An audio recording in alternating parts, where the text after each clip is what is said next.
अस्सलाम वालेकुम everyone. Welcome to research ideas YouTube channel. आज की वीडियो में हम जो है लीनियर रिग्रेशन की प्रैक्टिकल इम्प्लीमेंटेशन को देखेंगे। बेसिकली इस वीडियो के लिए जो डेटा सेट मैं यूज़ कर रही हूँ वो कैलिफोर्निया हाउसिंग का डेटा सेट है और इस डेटा सेट में कैलिफोर्निया डिस्ट्रिक्ट की जो हाउसेज हैं उनकी प्राइजेज़ हैं और चूँकि रिग्रेशन प्रॉब्लम है इसलिए मैं इस डेटा सेट को चूज़ कर रही हूँ। तो सबसे पहले let's move to the notebook. ये सबसे पहले मैंने कुछ इंपॉर्टेंट डिपेंडेंसीज को जो है वो इंपोर्ट कर लिया है, पैंडास को इंपोर्ट कर लिया है। अच्छा, फिर आप देख रहे होंगे from sklearn dot data sets import fetch California housing. ठीक है, जो कैलिफोर्निया हाउसिंग का डेटा सेट मैंने यूज़ किया उसको पहले मैंने इंपोर्ट यूज़ करना है, उसको पहले मैंने इंपोर्ट कर लिया है। कुछ इंपॉर्टेंट जो है वो मॉड्यूल्स मैंने इंपोर्ट किए हैं, numpy, pandas, matplotlib। Different operations perform करने के लिए पैंडास जो है वो मैं अपने डेटा सेट को एक प्रॉपर फॉर्मेट में जो है वो देखने के लिए पैंडास को यूज़ करती हूँ। और भी डिफरेंट ऑपरेशंस हैं, नमपाई न्यूमेरिकल ऑपरेशंस के लिए मैं यूज़ करती हूँ और मैटप्लॉटलिब जो है वो डेफिनेटली प्लॉट्स बनाने के लिए जो है वो यूज़ किए जाते हैं। सबसे पहले जो है वो मैं इनको रन भी करती हूँ साथ साथ।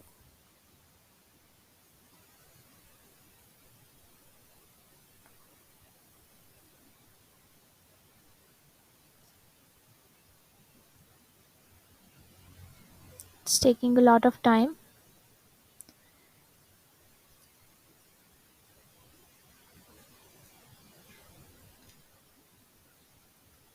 ये 3 कॉलम्स जो हैं वो मैंने रन कर लिए। ठीक है, उसके बाद अब जो डेटा सेट मैंने इंपोर्ट किया फैच कैलिफोर्निया हाउसिंग के नेम से, उसको मैं एक df नेम के वेरिएबल के अंदर स्टोर करवा रही हूँ।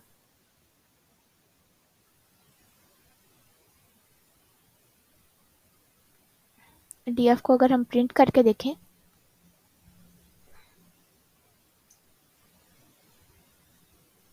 वी कैन सी कि df के अंदर जो है फ़िलहाल मुझे एक डिक्शनरी शो हो रही है। ठीक है, और इस डिक्शनरी के अंदर सबसे पहली की क्या है, डेटा है और डेटा के अंदर ये कुछ वैल्यूज़ हैं। ठीक है, और दूसरी की क्या है, टारगेट।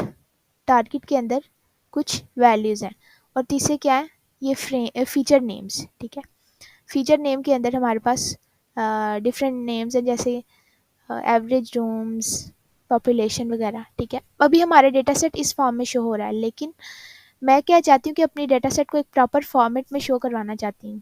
तो इसलिए मैं पैंडास का डेटा फ्रेम फंक्शन यूज़ कर रही हूँ। pds डॉट डेटा फ्रेम के थ्रू मैं अपने डाटा को एक प्रॉपर फॉर्मेट में जो है वो शो करवा सकती हूँ। और किस डेटा को, df डॉट डेटा।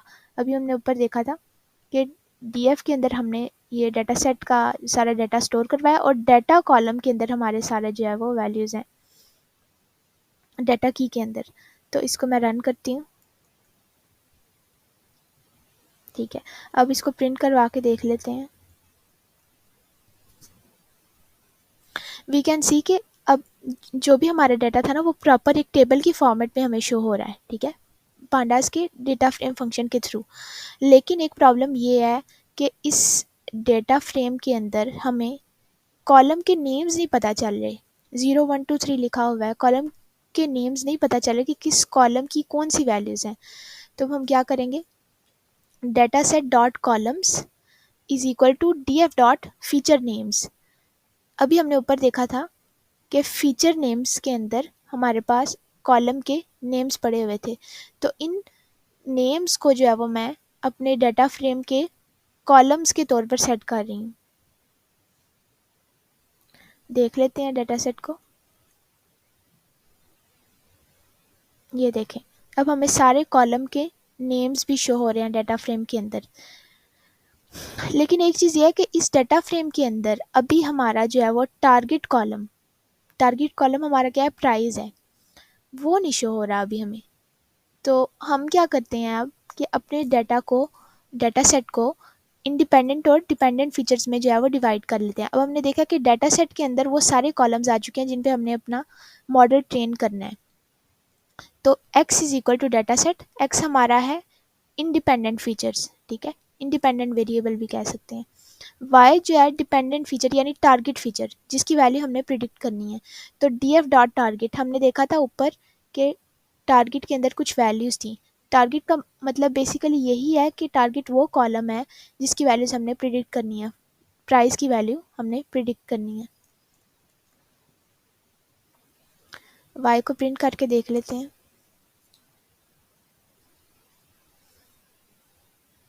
ये देखें, ये वैल्यूज शो हो रही हैं, ठीक है। उसके बाद मैंने अपना डेटा को ट्रेन टेस्ट स्प्लिट में जो है वो डिवाइड करना है। तो मैं यूज़ करती हूँ sklearn dot model selection import train test split. अगर आपको कोड याद रखने की कोई भी ज़रूरत नहीं है, आप इजीली जो है वो गूगल पे जाके अगर लिखें sklearn dot train test split तो उसकी जो है sklearn की डॉक्यूमेंटेशन आ जाती है। तो आप डेफिनेटली उससे इजीली जो है वो कोड कॉपी कर सकते हैं। इधर जो है वो मैंने sklearn डॉट मॉडल सिलेक्शन में से सबसे पहले इंपोर्ट कर लिया है ट्रेन टेस्ट स्प्लिट। इसके बाद मैं क्या कर रही हूँ, अपने डेटा सेट को या वो डिफरेंट पार्ट्स में डिवाइड कर रही हूँ, X train, Y train, X test and Y test. X train और वाई ट्रेन जो है वो मेरा ट्रेनिंग डेटा होगा और X test and Y test मेरा टेस्ट डेटा होगा। इसके बाद एक ट्रेन टेस्ट स्प्लिट फंक्शन है, उसके अंदर मैंने एक्स एंड वाई पास किया है और टेस्ट साइज़ मैंने दिया है 0.30। ये टेस्ट साइज़ क्या है बेसिकली, जब फॉर एग्जांपल लेट्स सपोज कि हमारे डेटा सेट के अंदर 100 रोज़ हैं। जब हमारे डेटा सेट के अंदर 100 रोज़ हैं और अगर मैं स्पेसिफाई करती हूँ कि test size is equal to 0.30, तो इसका मतलब है कि 70% डेटा जो है वो मेरा ट्रेनिंग डेटा होगा और 30% डेटा मेरा टेस्ट डेटा होगा। तो इस पैरामीटर के थ्रू हम यही जो है वो स्पेसिफाई कर रहे हैं कि 70% डेटा ट्रेनिंग डेटा है और 30% डेटा टेस्ट डेटा है। और एक और पैरामीटर मैंने यूज़ किया, random state is equal to 42। Random state का बेसिकली क्या यूज़ होता है कि जब भी मैं अपने टेस्ट साइज़ स्पेसिफाई करती हूँ ना कि मेरा टेस्ट साइज़ 0.30 है, मतलब 30% टेस्ट डेटा है और 70% ट्रेनिंग डेटा है, तो क्या होता है कि डिफरेंट जो है रैंडम रोज़ जो है वो ना डाइवर्स डेटा को पिक किया जाता है। ऐसा नहीं कि फर्स्ट 30 रोज़ जो हैं वो टेस्ट के लिए और लास्ट 70 जो है ट्रेन के लिए, ऐसा नहीं होता। डाइवर्स डेटा को पिक किया जाता है, रैंडम डेटा को पिक किया जाता है ट्रेनिंग और टेस्टिंग के लिए। तो जब मैं रैंडम स्टेट वाला पैरामीटर यूज़ करती हूँ ना, इसका मतलब ये है कि अगर मैं इस नोटबुक को अभी यूज़ कर रही हूँ और इसके बाद मैं कुछ देर बाद इस नोटबुक को बंद करती हूँ और दोबारा से मैं इसको ओपन करूँगी, तो उस वक्त अगर मैं ये कोड रन करूँगी ना, तो उस वक्त भी जो डाइवर्स डेटा या जो रैंडम डेटा पिक किया जा रहा है फॉर ट्रेनिंग एंड टेस्टिंग, वो सेम डेटा ही पिक किया जाएगा। ऐसा नहीं होगा कि इस बार मैं चला रही हूँ तो कुछ रैंडम और वैल्यूज़ जो है वो पिक की जा रही हैं, नेक्स्ट टाइम अगर मैं कभी नोटबुक चलाती हूँ तो कुछ और वैल्यूज़ पिक की जा रही हैं। ऐसा नहीं होगा, हर दफ़ा सेम वैल्यूज़ पिक की जाएंगी और डाइवर्स डाटा को यूज़ किया जाएगा। तो एक्सटेंड को अगर मैं प्रिंट करवा के देखूँ तो ये देख सकते हैं हम, ये एक्सटेंड है हमारा।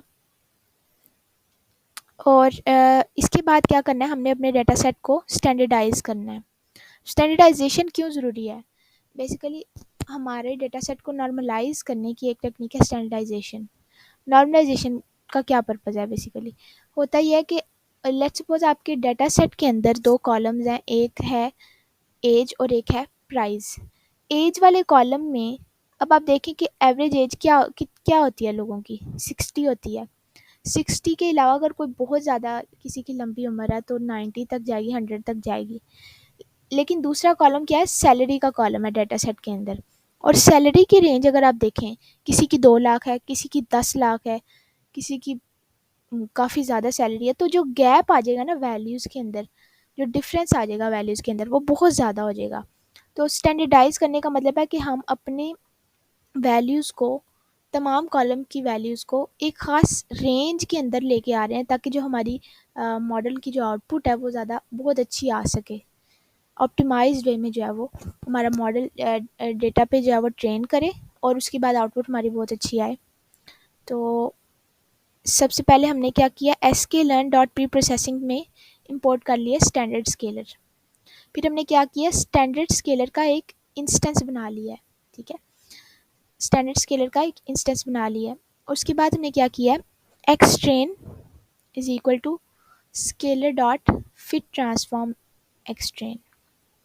बेसिकली हमने अपने डेटा सेट को जो है वो फिर ट्रांसफॉर्म फंक्शन के थ्रू अपने एक्स चेन के अंदर पास किया स्केलर का ऑब्जेक्ट यूज़ करके, मतलब हमने अपने डाटा को स्टैंडर्डाइज कर लिया, ठीक है।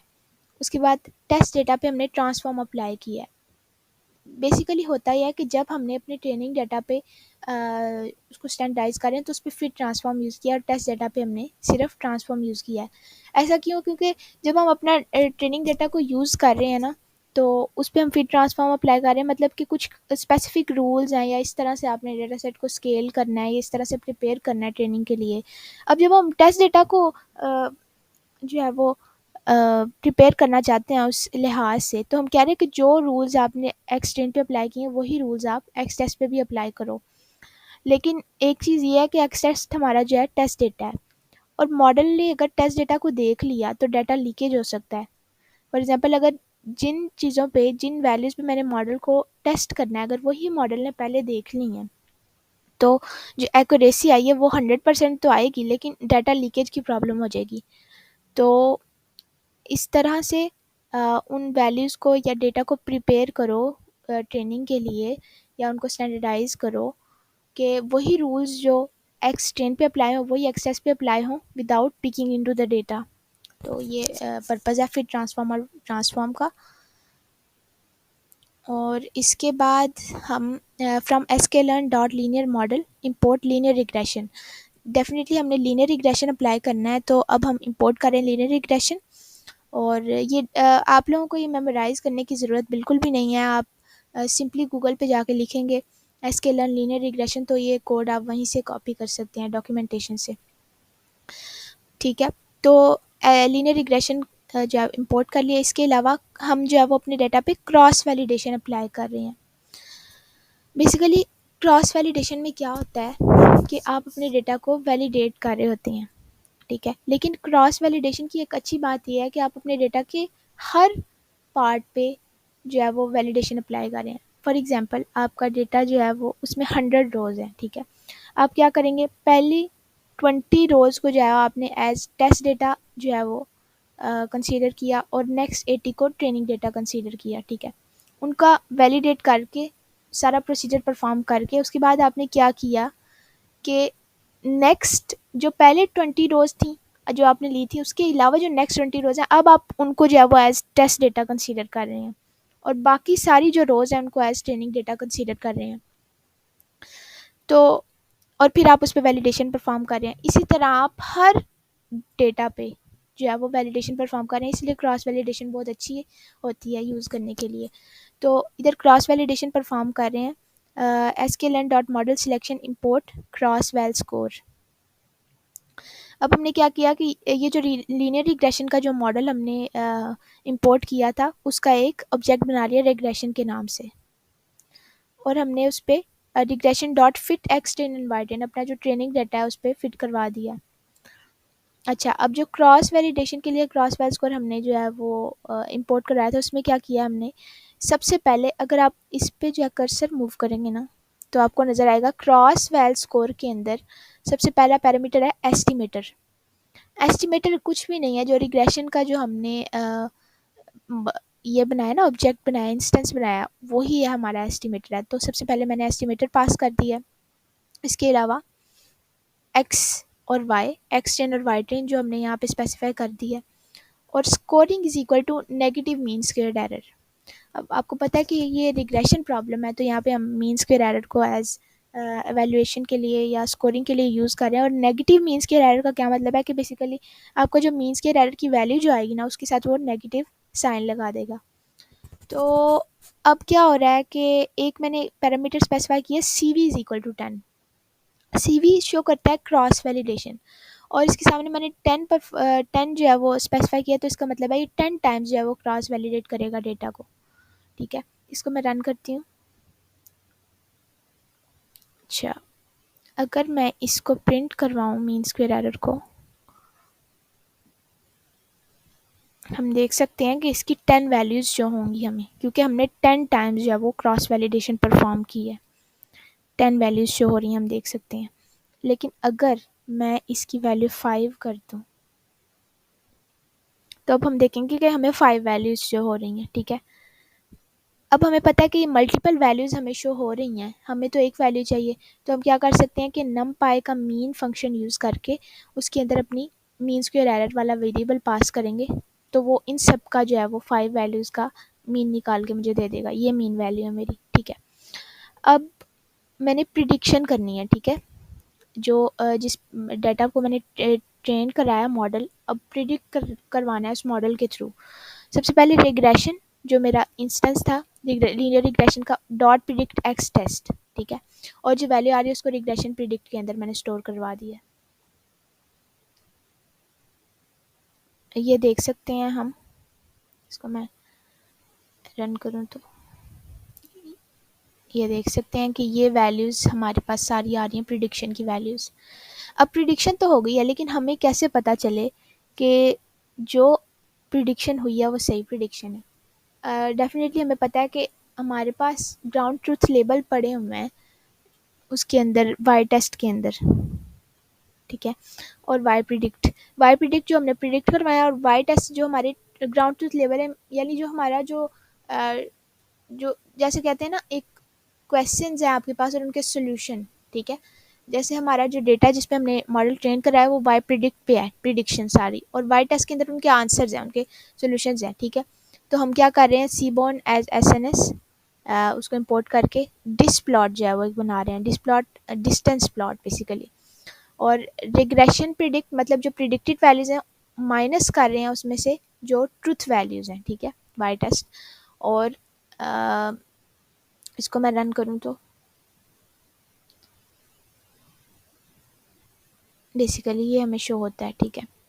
और हम देख सकते हैं कि हमारी जो मोस्टली वैल्यूज़ हैं वो -2 से 2 के दरमियान आ रही हैं। इसका मतलब है कि हमारा डेटा अच्छा है और हमारी अच्छी जो है वो प्रिडिक्शन परफॉर्म हुई है, ठीक है। वेरिएंस हमारा कम आ रहा है। तो इसके अलावा अगर मैं अपने मॉडल को वैलिडेट करना चाहूँ तो मैं sklearn.metrics से इंपोर्ट कर सकती हूँ R2 स्कोर, और R2 स्कोर के अंदर मैंने अपने प्रिडिक्टेड लेबल्स और ट्रुथ लेबल्स या ग्राउंड ट्रुथ लेबल्स जो हैं वो पास कर दी हैं और इसको स्कोर वेरिएबल में स्टोर कर दिया है। वी कैन सी कि हमारा जो स्कोर आ रहा है वो आ रहा है 0.3451, ठीक है। तो इस तरह से हमने जो है वो अपने लीनियर रिग्रेशन मॉडल ट्रेन किया कैलिफोर्निया हाउसिंग डेटा सेट पे। और अगर आपको इस वीडियो में कुछ भी समझ आया है और कोई भी नई बात आपको सीखने में मिली है या किसी भी तरह से इस वीडियो ने आपको हेल्प किया, make sure to like the video. और इस तरह की और वीडियोस भी रिसर्च आइडियाज़ यूट्यूब चैनल पे पड़ी हुई हैं, make sure to check them out. और ये जो फाइल है, ये जो नोटबुक है, इसका लिंक मैं डिस्क्रिप्शन में दे दूँगी, आप उसे डाउनलोड कर लीजिएगा। And I will see you in next videos. जज़ाकल्लाह खैर।